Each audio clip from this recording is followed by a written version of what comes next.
going on, guys? Havoc and back in the video, and today we're going to be discussing things noobs do in Brawl Stars. You know, how to avoid them, do this and that, what to do if you're going to pull a noob move. Now, by no means I'm a professional at Brawl Stars, but I've gotten to know the game well to finally gather a list, because at one point I was a noob and I've done all these things. So take this as a tips video, I guess. So without further ado, and without wasting any more of your time, let's get right into it. Playing brawlers on the wrong maps. Now, I'm not here to judge which brawlers work in which maps because I'm not a pro. In fact, I recently made a video ranking all 23 brawlers, but I decided not to heavily focus on which brawlers to use in which maps because I tend to do this mistake at times as well. One simple tip to solve this is to just look at the map.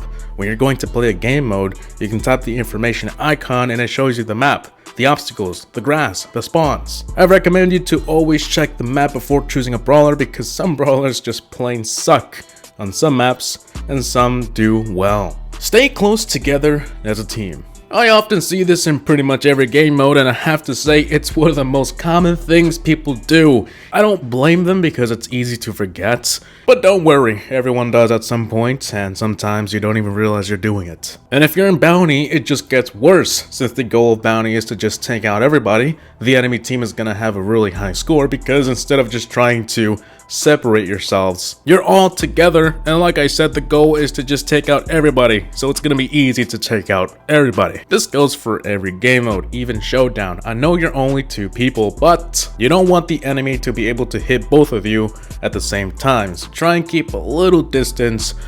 Just a little tip to remember, you know. Fake gem generator websites. Come on, people. They're all fake. They're against the terms of service and they simply just don't work. People make this mistake all the time, like they're always just trying. Listen, they make you put information, pretend like you're logging in with your information, and make you do a survey to unlock the so-called generator. Which, by the way, the generator doesn't even exist. It's just a gimmick. It's fake.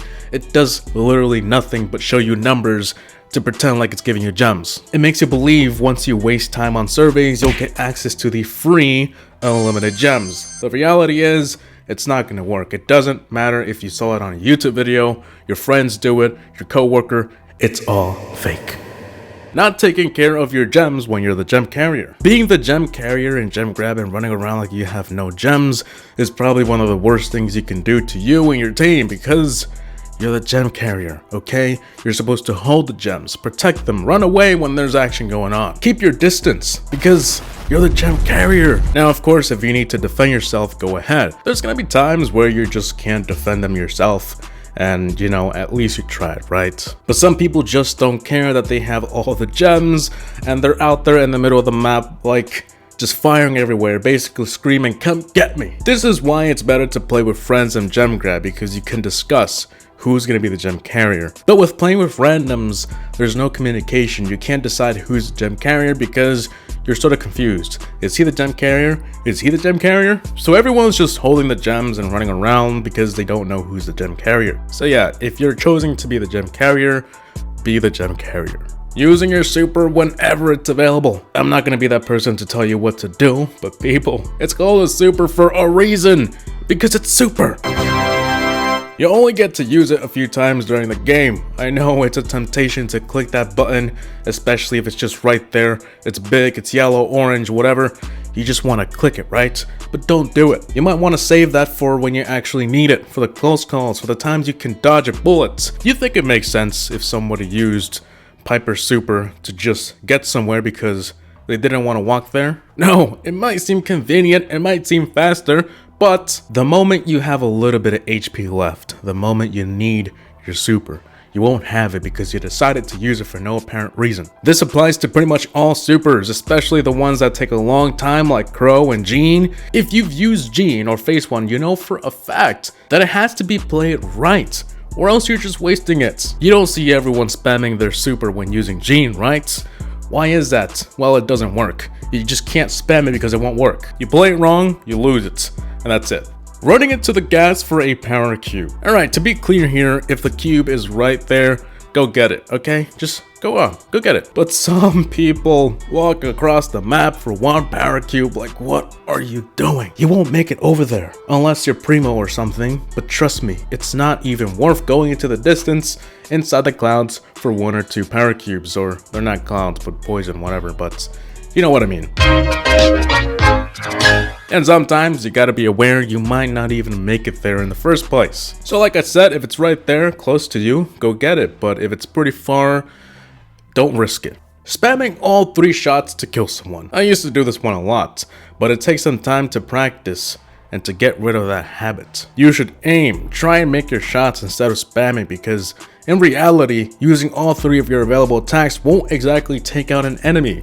You're just trying to because auto aim is just so easy, right? And even if you're not using auto aim, some people just use all 3 attacks because it's natural, right? Well, no, don't do that. It's better to focus and aim. This also comes in handy in situations where you actually need your ammo, and using all 3 attacks and then running into an enemy, you're done. You might get away with doing this with Crow because he's fast and his reload speed is pretty quick. But in general, most brawlers, you'll want to learn how to not use all 3 slots in one person for no apparent reason. I see this commonly being done in Showdown as well, but this is one of the game modes you have to be extra cautious with. So yeah, don't use all your attacks if you don't necessarily need to. If an enemy is right in your face, go ahead. But other than that, you should probably not use all 3. The next one is kind of related to the last one, but it is using auto aim literally all the time, even your supers. What are you doing? Auto aim was meant to work from close range, so trying to take out a moving enemy across the map with auto aim is probably not your best choice. Auto aim is not magic, okay? You can't rely on auto aim to take out all the enemies for you, especially using auto aim with your super. No. Just no. I know when you first started playing, it was easy to use auto aim with Shelly because Shelly, she's easy to use.